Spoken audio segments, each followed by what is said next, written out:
Thanks everyone for tuning in. This is our very first Facebook Live webinar. And my name is Lisa Marie Smith, and I'm joined here by my colleague Matthew, who's going to be answering any of your questions you might have during the presentation. Also, please let him know if you're having any audio or visual problems, and we'll try to resolve that as we go along. This presentation should probably take about 20 minutes, but for those of you who can't stay for the duration, don't worry, I'll be sharing the recording on the Lorimer Children and Teens Facebook page after the event. And you can also listen to the full presentation whenever you like. If you're on our email list, I'll be sending it out after the recording is finished as well. So if you're not on our email list, you can join at lorimer.ca/newsletter. Okay, let's get started. So today I'm going to talk to you about how we engage reluctant readers by bringing some of our books into 2 different high school classrooms. We hope that what we learn directly from teens in one Canadian high school can help you reach reluctant readers in your school or library too. First of all, what exactly is a reluctant reader? A reluctant reader could be a child or teenager who simply refuses to read. For example, if you have independent reading time in classroom, these are the kids who might be pretending to read. It can be someone who doesn't want to read because they think that reading is either difficult or boring. One grade 9 student that we met during this study also said that books were hard work. Or it could just be kids who claim that they don't like to read at all. Some students in one of the grade 9 classes that we visited also reported that there's a stigma around reading books and they didn't want to be seen by their friends or classmates reading. Reluctant readers can be both boys and girls, but many studies note that it's more frequently classified that males are reluctant readers, and they often lag behind their female counterparts in literacy skills. So I'll tell you a little bit about who we are. Lorimer Children and Teens has been publishing books for young people since about 1975. Our top priority is to publish books that engage kids and teens who have not yet discovered the joys of reading by publishing books that they can and want to read.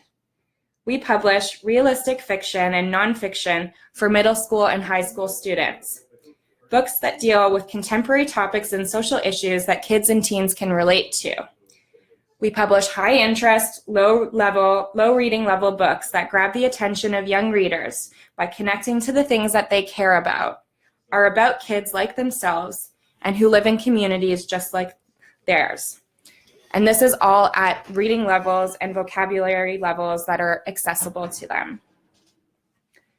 We also strive to break down other barriers to reading by publishing diverse books that are representative of children and teens today.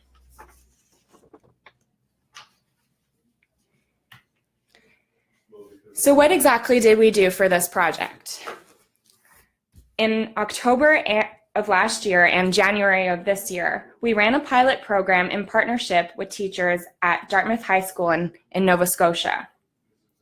We visited one grade 9 classroom and one grade 10 classroom, and we provided each class with a selection of about 50 different books to see what we could learn from them about why they don't like to read and whether or not we could successfully engage them with some of the books.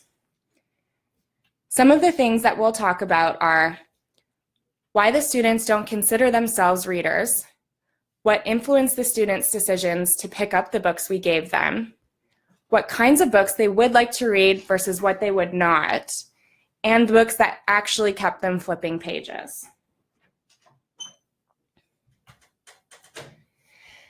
The first class that we visited was a grade 9 class of about 20 students. On the first classroom visit with the grade 9s, we had an open discussion with them about why the students don't consider themselves readers. We learned that books are hard work. Many of the students mentioned that it seems like a daunting task to sit down and read a book and not lose focus or turn their attention to something else, like their phones. Decreasing attention spans. Many of the students told us that they prefer to switch between tasks because they can't pay attention to any one thing for any length of time. For example, many of them like to go from watching YouTube to playing a game to texting their friends or to social media on their phones. Students also said that they didn't like to be seen by their peers reading. I mentioned that students in the grade 9 class actually even used the word stigma when asked about why they don't like to be seen reading. We also learned that these students are reading sometimes, just not books. They're on Tumblr, they're on blogs, social media, and also they told us that they would prefer to read audiobooks or listen to audiobooks or read an ebook on their phone so that they can continue using the applications that they would normally be on in their day-to-day lives. In the second classroom that we visited, this was a classroom of grade 10 students, and on our first visit with them, we found out that many of these students still considered themselves reluctant readers. However, they were more open to reading if they had access to the right kinds of books. Many of them even mentioned some of the popular books that have been trending lately, like The Hate You Give and The Miseducation of Cameron Post. Both of these books had huge marketing campaigns and have been all over social media and are being turned into blockbuster films. So that could also be a reason why these books have been standing out to these students. The grade 10 students offered us a lot of feedback on the types of books that would actually encourage them to read, or at least pique their interest. So here's what we learned. Recommendations are very important. The grade 10 students were more likely to pick up a book that has been recommended by a friend or a family member. We also learned about how they choose their books. They told us that the first thing that they do is look at the cover image. Different things apparently appealed to different students, but many students mentioned that they preferred modern and graphic-looking covers with lots of color.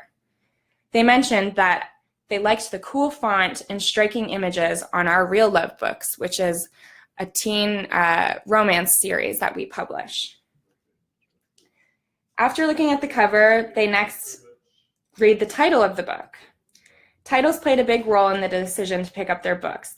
Short and punchy titles worked a lot better than ambiguous or long and confusing titles. Next, the students flipped over and read the back covers of the books. They told us that the cell lines needed to stand out, be catchy and relatable in order to pique their interest. They also liked to know in the back cover description whether or not there were characters in the story that were in their age ranges. So if it mentioned that the main character of the book was in high school, they're more likely to pick it up. The grade 10 students also told us that content and previews were important to them. They like to be able to read the first few pages of a book before deciding to commit to it. They also again mentioned that they're more likely to continue with a book if it seems to have relatable characters like themselves or people that they know. They also told us a little bit about the genres and subject choices that they're appealed to. When we asked each classroom about the books that they would like to read, both groups said that they were drawn to books that could relate to things that happen in their own lives, or in other words, realistic fiction. Other genres that appealed to them were romance, narrative nonfiction, and sci-fi. After our initial discussions, the students were given a chance to browse the selection of books that we provided them and pick the one that they wanted to read the most. We then left it up to them whether or not they would actually read or finish the book. And for those students that did not lose their books, many of them did finish the book all the way through. We gave them a few weeks, and then we visited each classroom for a second time to talk about the books that the students picked, find out if they actually read them, and hear their opinions about why or why not.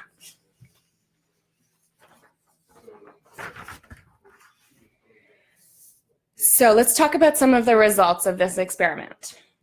Admittedly, not every student read the book that they selected all the way through. We concluded from their feedback that in most cases, it turned out it was because the book they chose in the end was not the right one for them. However, they did learn more about what kind of content appeals to them from this exercise. In each class, there were many reluctant readers that we managed to convert who selected books that successfully engaged them all the way through. So there were a few standout series from the selection of books that we provided each classroom. The first one that engaged them was the Real Love series, which I mentioned before. It's a diverse YA romance series, all high-low content as well at low reading levels that will be accessible for the teens. Many of these books feature LGBTQ plus characters, which also appeal to a lot of the students. The next series that appealed to them was our Side Street series, which is our longest standing series for teens, which is edgy, realistic teen fiction. The next series that engaged them was our Record Books series, which are narrative style sports biographies. And finally, another nonfiction series that appealed to them was our Real Justice series, which are narrative style true crime biographies of wrongfully convicted youth. So let's talk a little bit now about each specific book that the teens picked up. The first one in the Real Love series was True to You. This book is about an at-risk teen named Jorge who's expelled from school after fighting. He finds that he has a talent for wrestling, and he wants to make it a promising career, but it turns out being a young gay man in professional sports has its complications. He struggles against gay stereotypes and homophobia to make his career and his relationship with his boyfriend work. Some of the things that the students said about this book were, we picked it because of the cover. I loved the colors on the cover. I liked it because the book had gay people in it. The book really came to life. It was a really good story.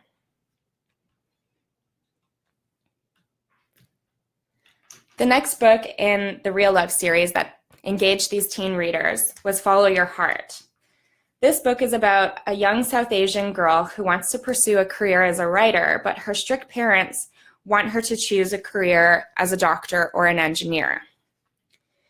On top of this, she's not allowed to date, and she must focus on her family, religion, and schoolwork, even though she's falling in love with one of her classmates, Todd. Some things that the students said about this book were, I was mad at the character's parents and felt that the book made me better understand the people around me. The book made me mad because the main character was not allowed to date anyone outside of her religion.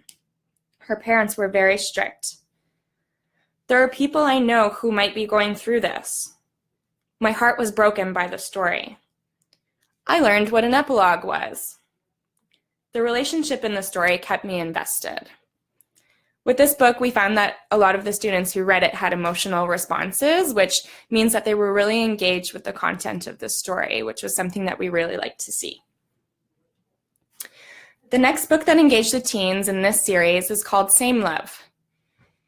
This book is about a same-sex relationship between two teens who come from religious families. They meet at a camp for so-called troubled youth and that their parents had sent them to, but they realize that they can't ignore their feelings or change who they are despite what their church and their families say. Some students said that the turns in drama were very engaging, that this book provides new perspectives. It has a happy ending, which is really cool.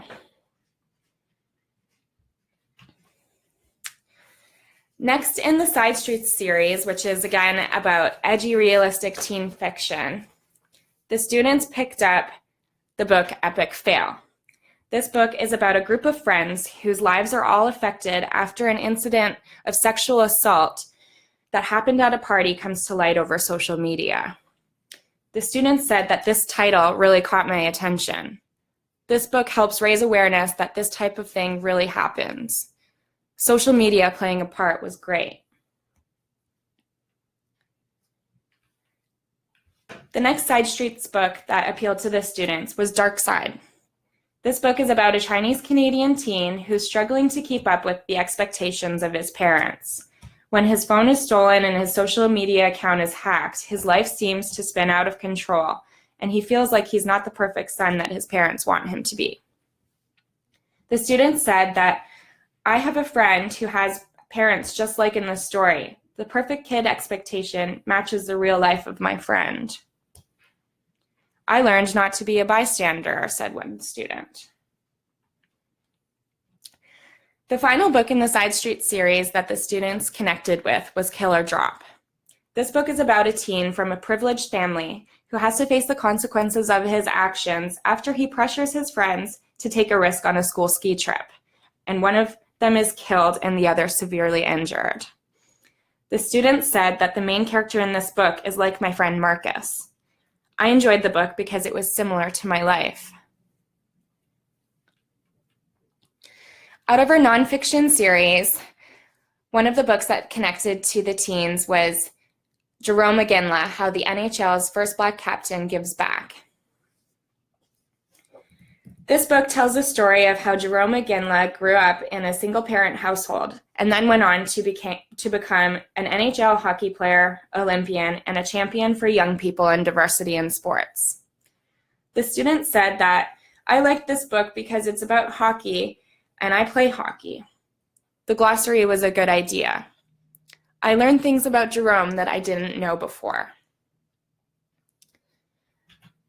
Again, in the record book series, the students really enjoyed Champion for Health, how Clara Hughes fought depression to win an Olympic gold. This book is about how Clara fought depression to win a gold medal and how she turned her life around through sports, competed through depression, and now works to help end the stigma around mental illness. The students said, I've seen her on TV. Inspiring. It was cool to hear the background of a well-known athlete, especially about her struggles with depression. It gave a real look at a part of her life I didn't know about.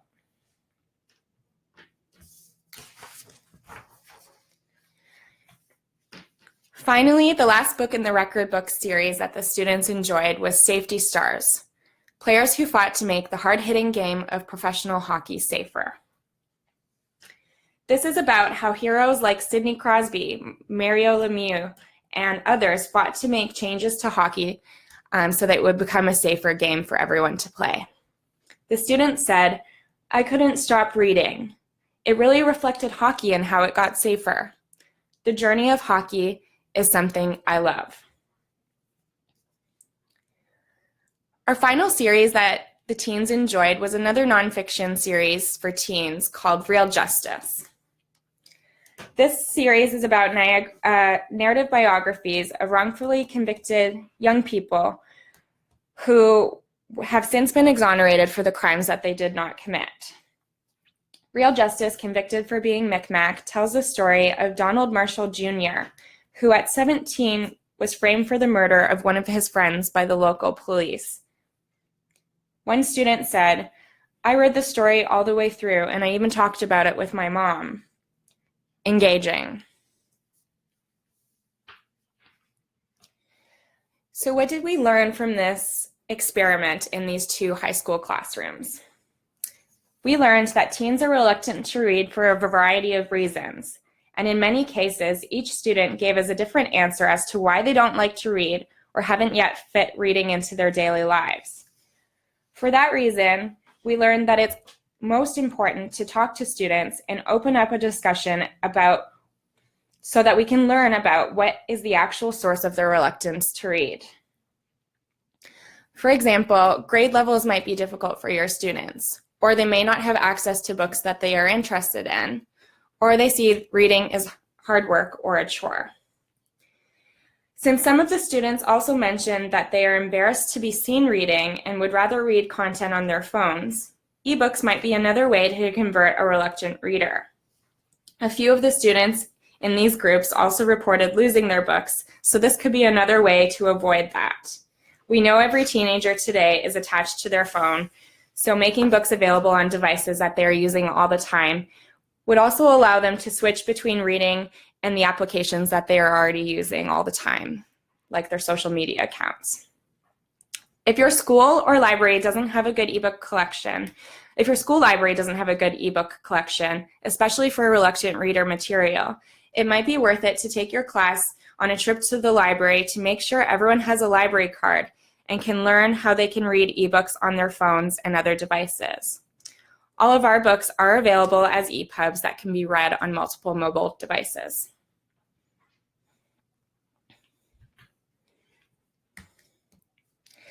We also learned that most of the students wanted to read about kids like themselves and about stories that reflected their own lives. The emotional responses that the students had to some of these stories were good indicators of engagement, and it told us that they really connected to the realistic fiction as well as the narrative nonfiction biographies.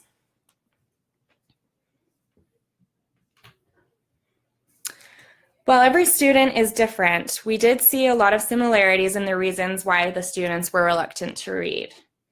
We also saw a clear pattern that stood out about the type of content that did successfully engage them. The teens today want to read about young people like themselves who live in communities like theirs and experience things that are relevant to their own lives. Once we know the source of a student's reluctance and learn what kinds of things that they like by giving them choices, it becomes easier to search for content that appeals to them.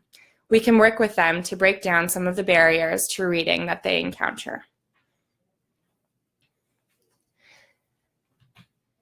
Finally, we would really love for you to try this experiment with your own students in your school.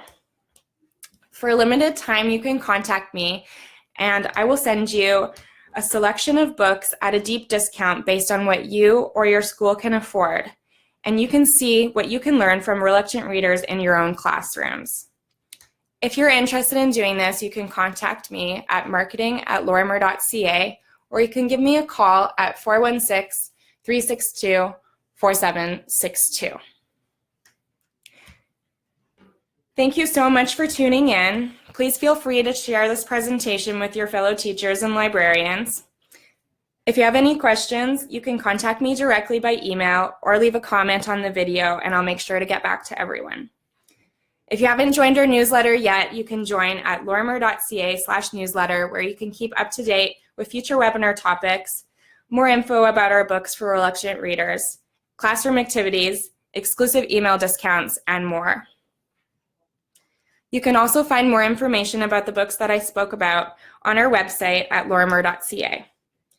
If you're tuning in from the US, please note that our books are available from our distributor, Lerner Publishing, at lernerbooks.com.